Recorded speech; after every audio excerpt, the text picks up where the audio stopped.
Have you ever had a knowing about something that's going to happen and you feel it deep in your bones? And reality is taking forever to catch up. You're in that in between space where the doubt is creeping in, people around you are doubting you. You feel like you're losing your mind. Yeah, me too.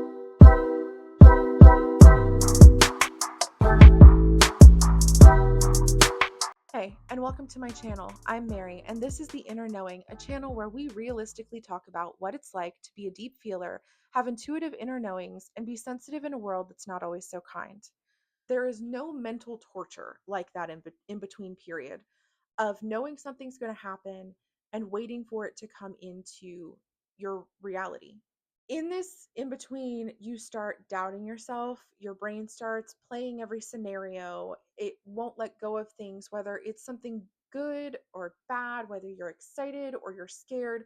Brains latch onto these things. And sometimes it can take literal years, especially if it's like a deep, deep knowing. And it almost feels like I have two parts that are just battling against each other. I have my human, which is actually experiencing things in the real world in real time. And then I have my soul, inner knowing, connected to something greater than myself part that has the knowings and has the woo woo experiences.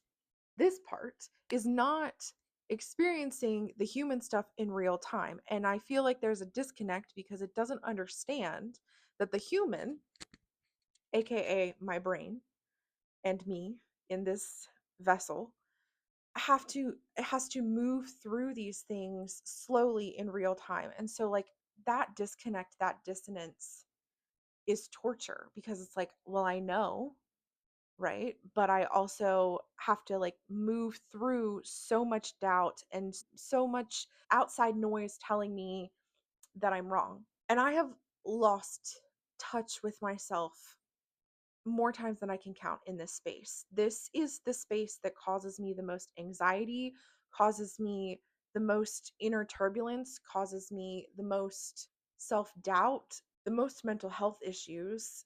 It makes me feel alone and misunderstood. And when I try to talk to people in my life who don't have these experiences, or even if they do and they brush them off, it just makes me feel like I'm screaming into the void. And a lot of times when you have an intuitive inner knowing, especially if it's something that you don't want to happen, your control issues start rearing their head, whatever that looks like for you. I've really struggled through these times in my life, and I've been in one for quite some time now. I feel like I'm always in one to some degree. It's like, I don't know, it's almost like the universe is like building my stamina for my knowings. And I think when I was a kid, it was a lot easier because I didn't care as much. Like I don't feel like my human was as developed when I was a kid. So it was like I'd have an intuitive inner knowing and then I'd just be like, oh, but I didn't have the experience yet to understand the difficulty of some of these experiences actually living through it in real time. As an adult, that's very different. And there have been a lot of people in my life that are just like, oh, stop thinking about it. Okay. Have you ever tried to tell your brain to stop thinking about something? It's not going to stop. In fact, the more I try to fight it, the more it gets louder. And I find that that causes more problems. And then sometimes I run into the issue of like, I have an intuitive knowing and I don't want to go through it. And so then my human tries to run from it. And I have also learned that running from my path typically makes things harder. And I end up just getting bitch slapped harder back towards my path. And everybody has their own beliefs. These beliefs are specific to me, right? Like I believe that I have a set path that I'm meant to experience in this lifetime. If that's not your vibe, that's totally cool. But that's my experience, my understanding, my connection to something greater than myself. And I find a lot of comfort for my human when I do connect to that understanding of things. Getting through the in between mental chaos. It's not just like, oh, meditation and you're fine, right? Like you have to get through years of this stuff. And I mean, unless you're a monk, that just wants to sit on top of a mountain and meditate all day and detach from your emotions and do that. If that works for you, awesome. I kind of need a multifaceted approach. I need I need connections with people who have at least some kind of understanding of what experiencing these things is like, even if it's on a small scale.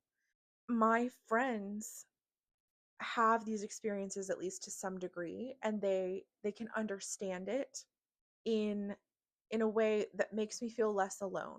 Now, this isn't foolproof, right? Like, they're going through their own stuff too, and sometimes we have like miscommunications and misunderstandings.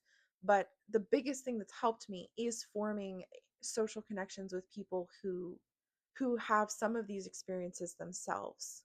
I also do use yoga and meditation, but I don't use it exclusively. I use my connection to something greater than myself. And I think that's the biggest thing that gets me through these times, right? Is like I get to a place where like I'm like holding on to it because I feel like I'm losing my mind. And then it gets to a point where my brain gets pissed off and it's like, this is bullshit. All of this is bullshit. And it goes the complete opposite direction. So my brain starts screaming at me and it's like, I don't even understand why you believe in these things. Like, this is so stupid. This is the time that you're wrong. Look at how stupid you're going to look. I mean, my brain can be rude, but I've had enough experience to know that that's usually just a phase that my brain goes through. And what I've learned is that I just have to let my brain feel the way she feels while simultaneously holding the space to know that this is just a passing phase that my brain has to move through as we're moving through time. The relationship between something greater than myself and understanding myself is what carries me through these things. The more I understand how my brain reacts through these phases of knowing to reality, the more I feel like I can move through it more steadily. A good example of this is when I was in high school and I was in I want to say my sophomore year of high school. I was really into music. I sang in an audition choir, I sang at my church, I did musicals, I was performing all the time. I sang the school song on the loudspeaker every morning. I was really involved in music, and I auditioned for something called Allstate, and it was held in my state at a college that had a music school. And so I auditioned. I got into the top choir, and I went on this trip with my chorus group, all of us that auditioned and got in. And when I remember pulling up to the college, and when I stepped foot onto the ground, I was like, oh, well, this is where I'm going to go to college. This is the school that I'm supposed to be at. This is where I'm going to go to college. And so this is my sophomore year of high school. I still have 2 more years before I really start applying for colleges. And, you know, in the first year or so, I'm not really thinking anything of it. I end up auditioning for the all state choir again, get in, go. Same thing my senior year.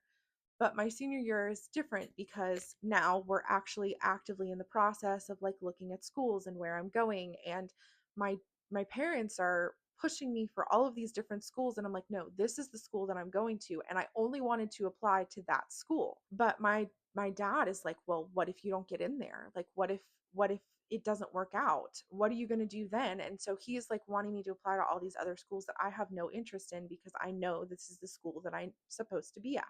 So I end up applying to a couple other schools. I get into them, and I get into the school that I know that I'm supposed to be at, but I'm going to be a music major, which means I have to do an audition for the music school. And I end up doing the audition for the music school, and I get in on condition. And I had been pretty good at holding my ground in my knowing up until this point, like the first shake of doubt, right? Because I'm like, I worked my ass off for this audition. But at this point in my life, I didn't know anything about nervous system regulation. And let's just say my nervous system caused a lot of problems for me with performance in college.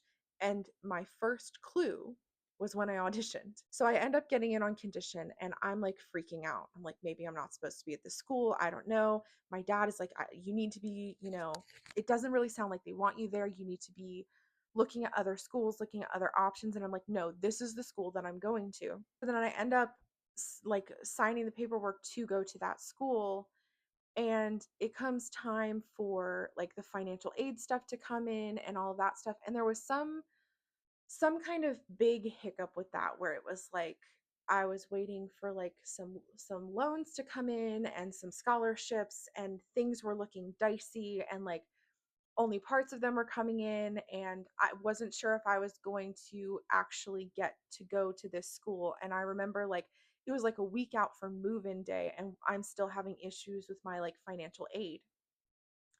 And so I start absolutely losing my mind, panicking that I'm not going to get to go to this school.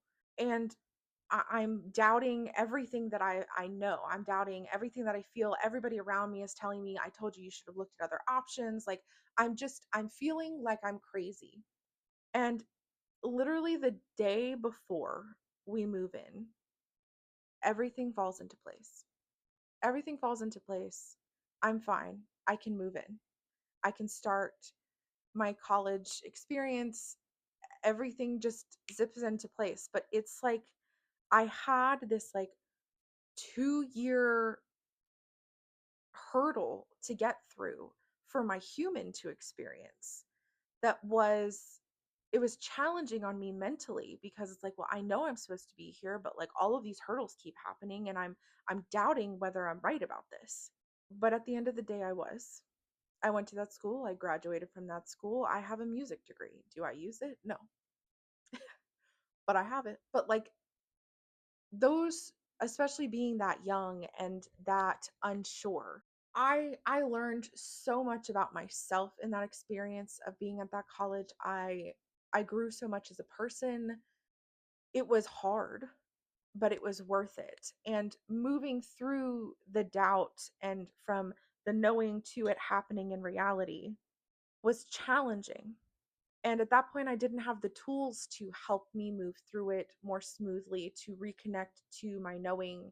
I didn't understand what it meant to have that deep trust in myself. And this is something that I bring up a lot on my channel, but it's like nervous system regulation, a relationship with something greater than yourself, and a relationship with yourself. Also, relationships with people who understand you from that core place. Those are the things that help you get through the mental chaos without losing your mind. If you struggle with stuff like this, if you're into the woo woo, or you're just interested in my channel, like and subscribe, and I will see you in the next one.